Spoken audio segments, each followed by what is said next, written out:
இந்தியாவில் விறகு அடுப்புகளை பயன்படுத்தும் குடும்பங்கள் எத்தகைய எரிபொருட்களை பயன்படுத்த வேண்டும் என்பது குறித்த புதிய வழிகாட்டல்கள் வெளியாகியுள்ளன.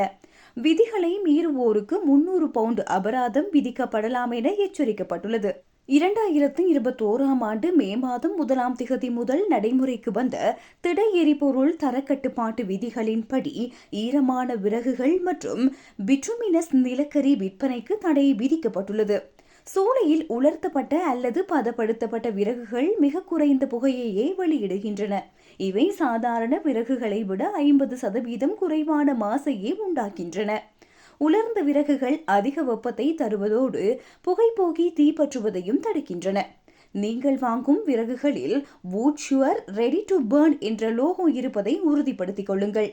பழைய மரத்தட்டுகள், தளபாடங்கள் அல்லது தேவையற்ற மரத்துண்டுகளை எரிக்க வேண்டாம். இவற்றிலுள்ள நச்சு ரசாயனங்கள் உங்கள் ஆரோக்கியத்திற்கும் சூழலுக்கும் தீங்கு விளைவிக்கும்.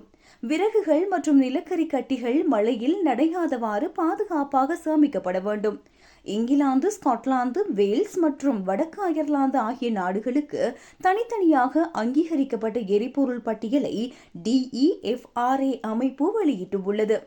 இந்த பகுதிகளில் வசிப்பவர்கள் தங்களின் புகைப்போக்கியிலிருந்து அதிக புகை வெளியேறினால் 300 பவுண்ட் அபராதம் செலுத்த நேரிடும்.